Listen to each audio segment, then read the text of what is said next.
Alors, quand je dis que je sais que ce n'est pas de la faute des personnes que le diable a aveuglées pour les amener à nous faire vivre des choses inhumaines, je suis sincère, puisque quand j'ai eu justement à expliquer aux frères qui m'avaient refusé de prendre cette fameuse décision en me disant que ses supérieurs hiérarchiques n'étaient pas là, qu'ils ne pouvaient pas prendre de décision dans cette situation-là, qu'il était obligé de me laisser dormir dans des conditions inhumaines, etc., etc.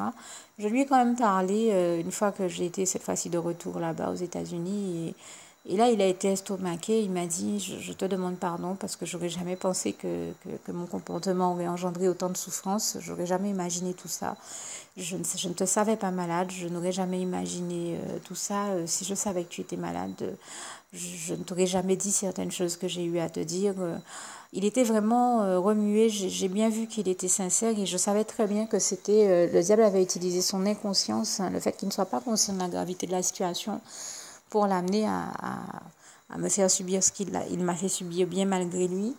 Euh, mais je ne lui en veux pas, je lui ai pardonné et je tiens tout simplement à dire que lui, comme d'autres personnes, sont des personnes qui par ailleurs ont été de grandes bénédictions aussi dans ma vie parce que d'autres personnes, et lui avec elles, m'ont aussi très bien reçu. Je n'ai pas été que mal reçue. Je sais pas, j'ai vécu des phases qui étaient dures, difficiles et inhumaines, mais je n'ai pas été, comment dire ça, mal reçue ou maltraitée par tout le monde. J'ai été aussi très bien accueillie par d'autres personnes qui étaient super heureuses de me voir et de me revoir. Chaque fois que je suis revenue, des personnes qui étaient très émues, qui m'ont très bien accueillie. Donc, il n'y a pas que du négatif et je tenais aussi à parler ici du positif. Euh, mais vous donner un témoignage qui soit réel et sincère, c'est vous donner le témoignage que je suis en train de vous donner. Je veux dire, j'ai été aussi très, très, très bien accueillie euh, par des personnes qui sont des personnes de Dieu, par des chrétiens, par des véritables chrétiens.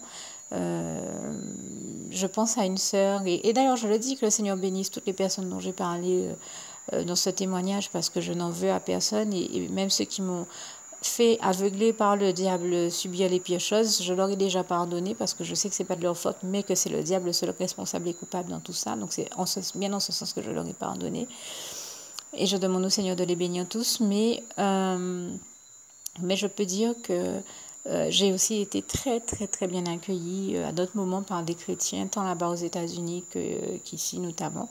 Et je pense à une sœur en Christ qui m'a très très très bien accueillie, qui sont l'inspiration du Saint-Esprit, que j'ai vu faire des choses très originales quand j'étais chez elle dans le séjour que j'ai passé, le temps que j'étais chez elle, durant le séjour que j'ai eu à passer chez elle. Et et là, je voyais le Saint-Esprit agir puissamment en elle et je l'ai félicité. Je lui ai dit, eh bien, je vais te surprendre, mais j'ai été mieux reçue chez toi que je n'ai pu l'être, par exemple, aux États-Unis, alors qu'on pourrait croire que euh, on aurait une tendance à croire que les États-Unis sont à un niveau beaucoup plus, à un degré d'évolution. C'est ça qu'on a une tendance à croire, en l'occurrence, qui est meilleur que le nôtre, puisqu'on nous fait toujours penser que l'herbe est toujours plus verte ailleurs que chez nous. Eh bien non, hein, j'entendais une journaliste dire aujourd'hui, elle était en Martinique, mais j'entendais dire avec des mots qui sont différents des miens, mais c'est substantiellement ce que je pense aussi. Elle disait, mais écoutez, à l'époque de l'élection d'Obama, j'étais partie, on m'avait envoyé couvrir l'événement et bon, certainement des événements autour.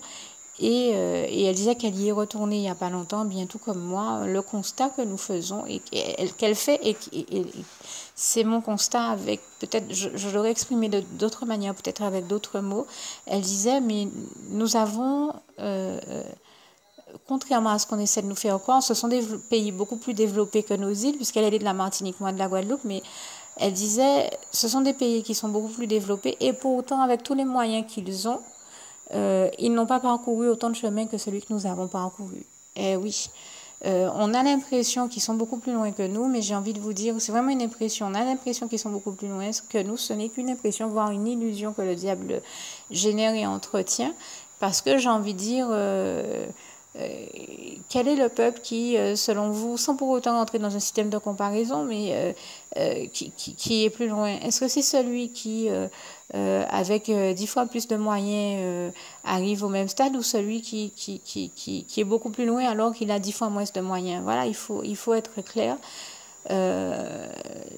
Je crois que, je le dis, je l'ai déjà dit, c'est un vrai bonheur et c'est une grande bénédiction de Dieu pour nous dans nos vies d'être nés, ou même quand on n'est pas né, mais de pouvoir vivre aux Antilles, d'être né aux Antilles, de pouvoir y vivre, et même quand on n'y est pas né, mais qu'on y vit. C'est une très grande grâce de Dieu, une très grande bénédiction de Dieu pour nous dans nos vies, d'être en Guadeloupe, en Martinique, en Guyane, de vivre aux Antilles, dans les îles.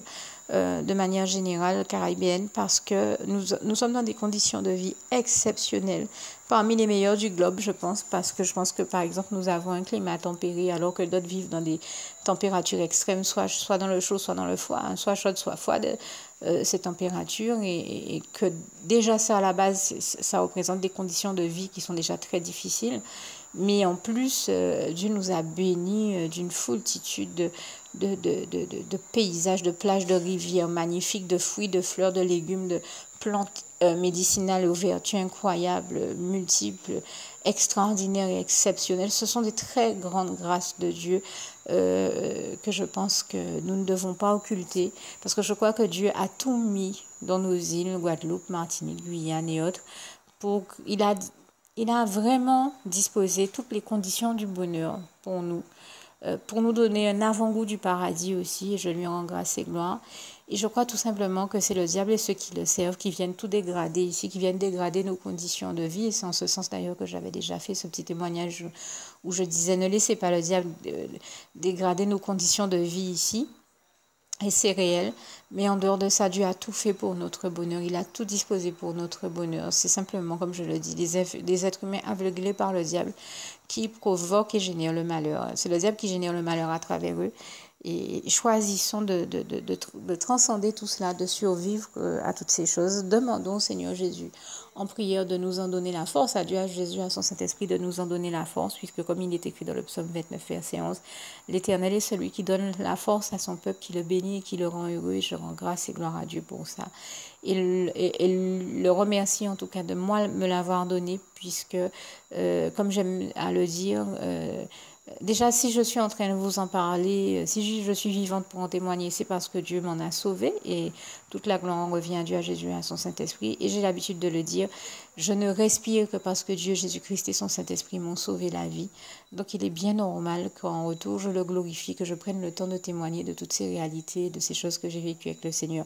Et je peux vous dire que quand je dis toutes ces choses-là ici, je résume, j'évite de rentrer dans trop de détails, parce que je ne voudrais surtout pas que mon témoignage soit générateur de peur ou de souffrance chez qui que ce soit. Comprenez bien que je suis tout simplement en train de dire que même si nous aurions voulu n'avoir qu'à vivre des choses agréables dans la vie, il y a aussi des phases qui sont moins agréables, mais grâce et gloire soient rendues à Dieu, qui, quand ça doit nous arriver, nous en avertit toujours, et quand nous les vivons, nous en délivre toujours, et nous donne la force d'y survivre et de les surmonter. Et donc, c'est vraiment Dieu ici que je voulais remercier et glorifier. Louange, honneur et gloire à toi, Éternel, mon merveilleux Dieu d'amour, notre merveilleux Dieu d'amour, notre tendre Père Céleste qui prend toujours tendrement soin de nous, à qui je dis ici encore tout mon amour et toute ma reconnaissance. Et merci Seigneur, parce que tu es là avec nous et que tu nous aimes, et nous aussi nous t'aimons en retour, nous tous tes enfants. Juste une petite précision pour tous ceux qui ne sont pas encore, qui n'ont pas encore choisi la meilleure des options qui soit, qui est celle d'aller se placer, de faire le choix à soi-même, d'aller se placer dans les bras d'amour de Jésus-Christ, pour se mettre à l'abri de ce monde cruel. Eh bien, je partage avec vous la prière par le biais de laquelle on y accède. Et commence par vous rappeler également ce passage de Jean 14, verset 6, où il est écrit que Jésus-Christ est le chemin, la vérité et la vie. Nul ne vient au Père, Dieu, sans passer par le Fils Jésus-Christ, bien sûr. Je le dis à ma manière, vous regarderez comme il est actuellement écrit dans vos Bibles là encore. Et donc, n'hésitez pas à ouvrir vos cœurs à Dieu, à Jésus, à son Saint-Esprit, à être sincère avec lui et à lui adresser la prière qui suit, à lui dire tout simplement: Éternel mon Dieu, Seigneur Jésus-Christ, moi, un tel, vous dites votre nom et votre prénom, je t'accepte aujourd'hui comme mon sauveur personnel, le seul maître et roi de ma vie. Je remets toute ma vie entre tes mains puisqu'elle t'appartient, éternel mon Dieu, puisque tu l'as créée, cette vie. Donc tu en es donc le seul maître et propriétaire comme de tout ce qui existe dans tout l'univers. Je remets donc toute ma vie entre tes mains, je te la donne. Merci, éternel mon Dieu, aussi de permettre que cette vie que tu m'as donnée continue à être à ta gloire et que je continue à te servir, à t'appartenir pour l'éternité, d'éternité en éternité. Merci aussi, Seigneur, de faire que je continue donc à te servir et à t'appartenir pour l'éternité, d'éternité en éternité. Et aussi, Seigneur, de m'accorder la grâce de ton pardon et de ta miséricorde pour tous les péchés que j'ai commis tout au long de ma vie, jusqu'à la date d'aujourd'hui incluse. Et c'est au nom puissant du Seigneur Jésus-Christ que j'ai fait cette prière. Et à vous tous qui avez fait cette prière, je vous dis que Dieu vous bénisse abondamment, puissamment, richement. Et surtout, n'hésitez pas à la partager avec tous vos proches et contacts, amis, membres de vos familles, collègues, bien-aimés, tous ceux que vous aimez. Et surtout tous ceux à qui Dieu vous mettra à cœur, avec qui Dieu vous mettra à cœur de la partager.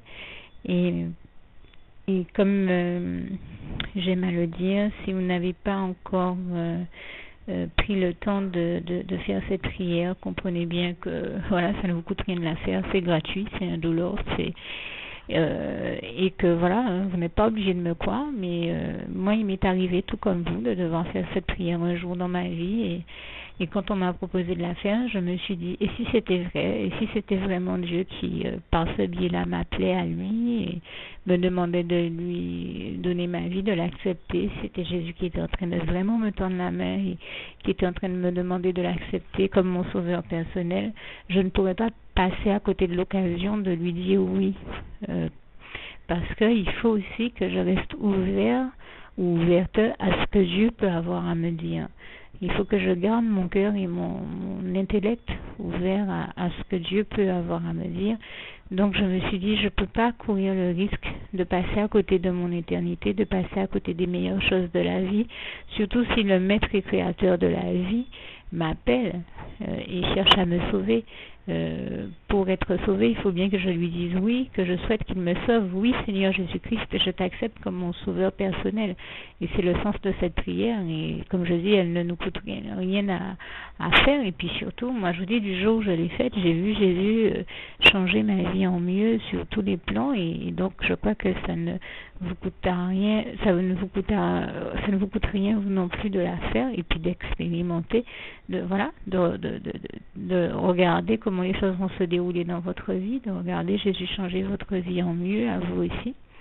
Et voilà, d'en faire l'expérience. Et pour en faire l'expérience, il faut commencer par faire cette prière. Donc si vous ne l'avez pas encore dite, réembobinez tout simplement cette vidéo ou ce document si vous préférez, réécoutez-le et dites avec moi la prière que vous m'avez entendu mentionner.